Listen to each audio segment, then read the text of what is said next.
السلام علیکم ورحمۃ اللہ وبرکاتہ۔ حامدہ و مصلیاً اما بعد، محترم ناظرین، آج میں آپ کو اللہ کے نیک بندوں کی کچھ صفات بتلانے والا ہوں کہ کون سے ایسے لوگ ہیں جو اللہ کے نیک بندے ہیں، جو متقی بندے ہیں، جو ہدایت کے راستے پر ہیں، جو سب سے زیادہ علم والے ہیں۔ اس طرح کے نیک بندے کون لوگ ہیں؟ آئیے میں آپ کو اس سلسلے میں ایک پیاری سی حدیث سناتا ہوں۔ الحدیث الصحیح، حدیث نمبر 3350 کے اندر صحیح ابن حبان کے حوالے سے نقل کرتے ہوئے علامہ البانی رحمہ اللہ نے صحیح کہا ہے۔ حضرت ابو ہریرہ رضی اللہ تعالی عنہ راوی حدیث سے کہتے ہیں کہ آپ صلی اللہ تعالی علیہ وسلم نے فرمایا کہ ایک مرتبہ حضرت موسیٰ علیہ السلام نے اللہ رب العالمین سے سوال کیا کہ اے میرے رب، ایو عبادک اتقی، کہ اے میرے رب تیرے بندوں میں سب سے زیادہ متقی کون ہے؟ تو اللہ رب العالمین نے کہا کہ الذی یذکر ولا ینسیٰ، کہ اے موسیٰ میرا سب سے بڑا متقی بندہ وہ ہے جو مجھے ہمیشہ یاد رکھے اور بھولے نہیں۔ دوسرا سوال حضرت موسیٰ علیہ السلام نے کہا کہ ایو عبادک اہدا، کہ اے میرے رب تیرے بندوں میں ہدایت کے اوپر کون ہے؟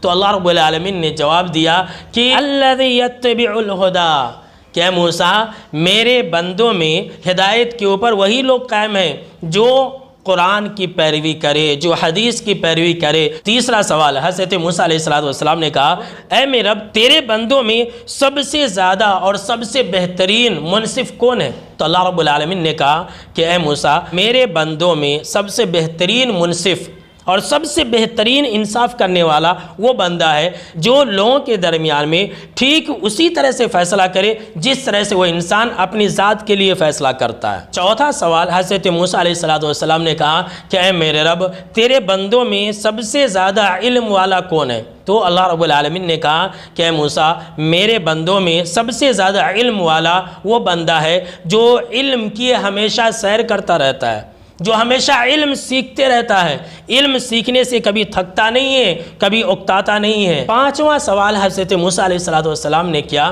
کہ اے میرے رب ایو عبادک اعز، کہ اے میرے رب تیرے بندوں میں سب سے باعزت اور معزز بندہ کون ہے؟ تو اللہ رب العالمین نے کہا کہ اے موسیٰ سب سے باعزت میرا بندہ وہ ہے جو طاقت اور غلبہ پانے کے بعد معاف فرما دے۔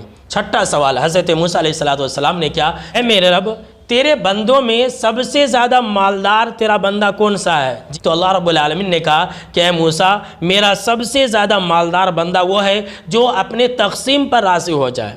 جتنا اللہ رب العالمین نے دیا ہے اسی پر وہ انسان راضی رہے، خوش رہے، اللہ رب العالمین کی تعریف کرتا رہے، اللہ رب العالمین کا شکریہ ادا کرتا رہے، تو ایسے لوگ سب سے زیادہ مالدار ہیں۔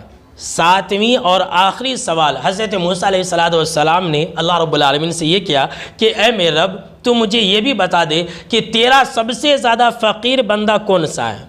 تو اللہ رب العالمین نے کہا کہ اے موسیٰ میرا سب سے زیادہ فقیر بندہ وہ ہے جو منقوص ہو، یعنی کہ منقوص کا مطلب ہوتا ہے ایسا مالدار جو دل کی مالداری سے محروم ہو، تو اس کے پاس دل نہیں ہے۔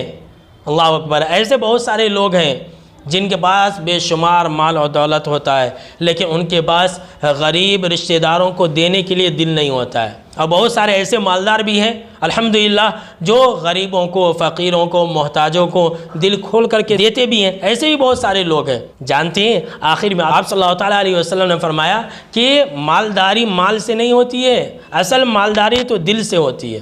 دل کا جو مالدار ہے وہ سب سے بڑا مالدار ہے، جس کے اندر دل سے بے نیازی ہے مال اور دولت کے تعلق سے، تو وہ انسان بہت بڑا دھنی ہے، وہ انسان بہت بڑا خوش نصیب ہے، اور وہی انسان سب سے بڑا مالدار ہے۔ آخری جو نصیحت ہے میرے دوستو بہت ہی اہم ہے، ہمیشہ یاد رکھیں اور دوسروں کو بھی بتائیں۔ آپ صلی اللہ تعالیٰ علیہ وسلم نے فرمایا جب اللہ رب العالمین کسی بندے کے ساتھ بھلائی کرنا چاہتا ہے تو اس کے دل کو بے نیاز کر دیتا ہے، اس کے دل کو مالدار بنا دیتا ہے۔ جب اللہ رب العالمین کسی بندے کے ساتھ شر کا ارادہ رکھتا ہے تو جناب محمد عربی صلی اللہ تعالیٰ علیہ وسلم نے فرمایا کہ اس کی غریبی اور محتاجگی کو اس کی آنکھوں کے سامنے میں رکھ دیتا ہے، یعنی کہ وہ انسان ہر وقت رونا روتا رہتا ہے۔ ایسے بہت سارے لوگ ہیں خوب کماتے ہیں، خوب مالدار ہیں، ان کی تجارتیں بھی اچھی چلتی ہے، ان کا دکان بھی اچھا چلتا ہے، لیکن آپ پوچھئے کہ بھائی کیسا چل رہا کاروبار تو رونا شروع کر دیتے، ارے کیا بتلائیں کچھ نہیں چل رہا ہے۔ اور ایسے لوگوں کو چاہیے کہ اپنی عادت کو سدھار لیں۔